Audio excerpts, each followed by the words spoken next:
Hello everyone, myself R. Venkatesh, working as Assistant Professor in the Department of Computer Science and Engineering at Vignan Nilula. Today I am going to discuss about Introduction to Data Mining. Before going to Introduction to Data Mining, we want to know some basics of data mining. So what is data? So data is a raw, that is anything that has not been implicitly or explicitly modified and is in its original form or holds original value. So that will be called as a data. For example, you can consider Ganesh. So Ganesh is a name and you can consider any digit that is 4. So 4 is a digit. Whenever the data is gathered from different sources, it is collected in a raw format which is not feasible for the analysis. Processed data from which some observations can be made is called information. For example, Ganesh date of birth is 31 July 1995, so which is an information. So acquiring the understandings from information resulting in decision making, that is called knowledge. For example, Ganesh, the current age of Ganesh is 22 years 8 months. That is, Ganesh is an adult and can cast a vote. There is a huge amount of data available in the information industry. This data is of no use until it is converted into useful information. It is necessary to analyze this huge amount of data and extract useful information from it. Extraction of information is not the only process we need to perform. The data mining also involves other processes such as data cleaning, data integration, data transformation, data mining, pattern evaluation, and data presentation. Once all these processes are over, we would be able to use this information in many applications such as fraud detection, market analysis, production control, and science exploration, etc. So coming to what is mining. So normally mining stands for extracting the hidden objects. So here the data mining stands for finding hidden patterns from the data to extract a meaningful information. Let's take a real life example to understand data mining properly. We all know Gmail has a feature to detect spam mail automatically and drop those mails into the spam folder directly. Did you ever think about how Google has ideas or assumptions about those mails? Let me tell you how Google understands that those mails are spam mails. Google has a massive amount of data to train their model to detect the spam email. Before they start making the model, they will first go for data mining techniques to understand the data and find the hidden patterns from that. I'm taking about hidden patterns repeatedly. So but what are those patterns? If you ever notice, all spam mail has some common keywords such as lottery and some virus, pronings and free gifts, schemes, promises, discount. So if your mails contain any of these kinds of keywords, then Google directly puts those mails into spam folders. Coming to data mining. The data mining is defined as extracting information from huge sets of data. In other words, we can say that data mining is a procedure of mining knowledge from the data. Data mining refers to extraction of information from large amount of data. In today's world, data mining is very important because huge amount of data is present in companies and different type of organizations. It becomes impossible for humans to extract information from these large data. So machine learning technologies are used in order to process data fast enough to extract information from it. Data mining is used by the companies in order to get customer preferences, determine the price of their product and services, and to analyze the market. So coming to what is a data mining process? Generally, the process can be divided into a number of steps. The first one is define the problem, explore the data, prepare the data, modeling and interpretation and evaluation of results. So coming to the define the problem. So determine the scope of the business problem and the objectives of the data exploration project. The second one is explore the data. So these steps includes the exploration and the collection of data that will help solve the stated business problem.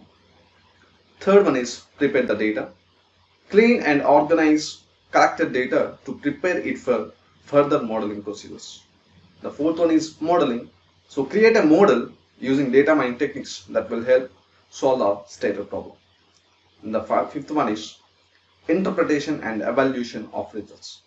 So draw the conclusions from the data model and access its validity, translate the results into a business decision.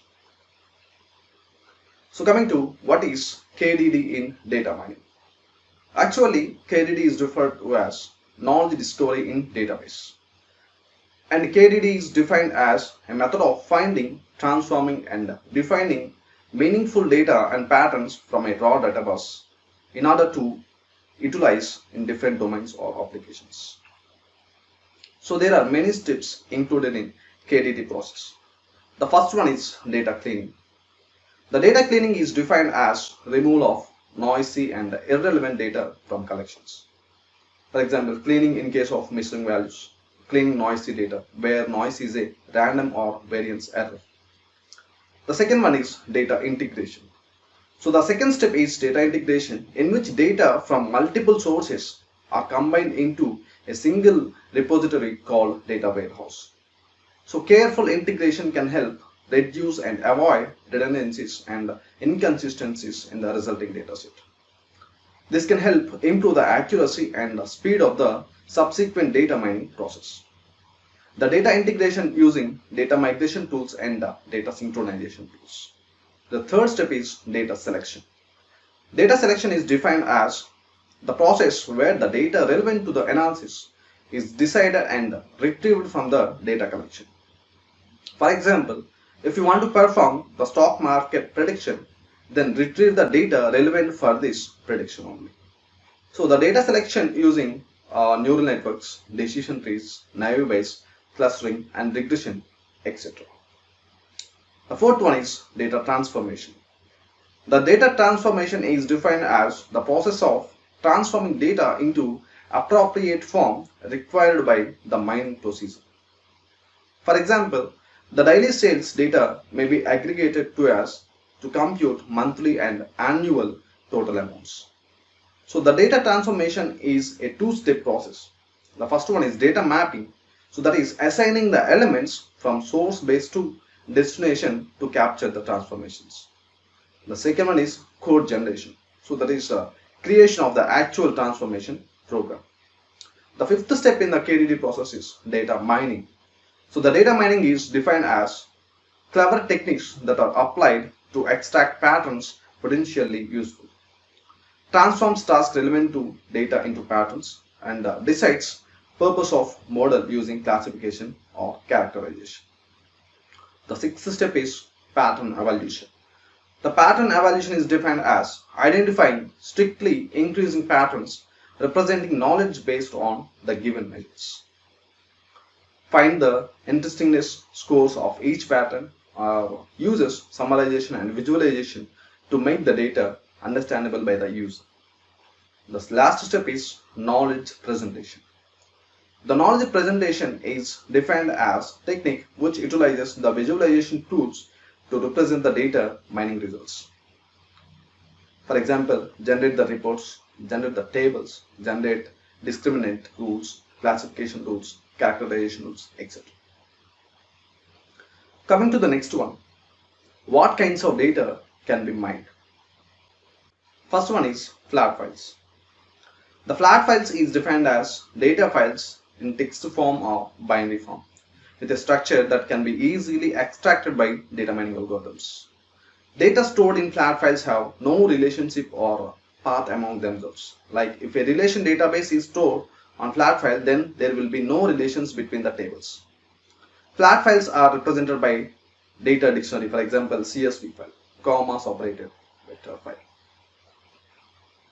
The second one is relational databases. A relational database is a collection of multiple data sets formally organized by tables, records and columns from which data can be accessed in various ways without having to recognize the database tables. Tables convey and share information which facilitates data searchability, reporting and organization. Physical schema in relational database is a schema which defines the structure of tables, and the logical schema in relational database is a schema which defines the relationship among the tables. Next one is data warehouse. A data warehouse is defined as the collection of data integrated from multiple sources that will queries and decision making. The extracted data is utilized for analytical purpose and helps in decision making for a business organization. The data warehouse is designed for the analysis of data rather than transaction process. There are three types of data warehouses: enterprise data warehouse, data mart, and virtual data warehouse. Two approaches can be used to update data in data warehouses. First one is query driven approach, and second one is update driven approach. The next one is transactional databases. The transactional databases is a collection of data organized by timestamps, date, and etc. to represent a transaction in a database. This type of database has the capability to roll back or undo its operation when a transaction is not completed or committed. Highly flexible system where users can modify information without changing any sensitive information. So it can follow the ACID properties of a database management system. The next one is multimedia databases. The multimedia databases consist audio, video, images, and text media. They can be stored on object-oriented databases. They are used to store complex information in a pre-specified formats. The next one is spatial database, so which can store the geographical information, which stores the data in the form of coordinates, topology, lines, polygons, and etc. The final one is time series databases. The time series databases contains stock exchange data and user logged activities. So it can handle the array of numbers indexed by time, data, and etc. So it requires a real-time analysis. Thank you so much.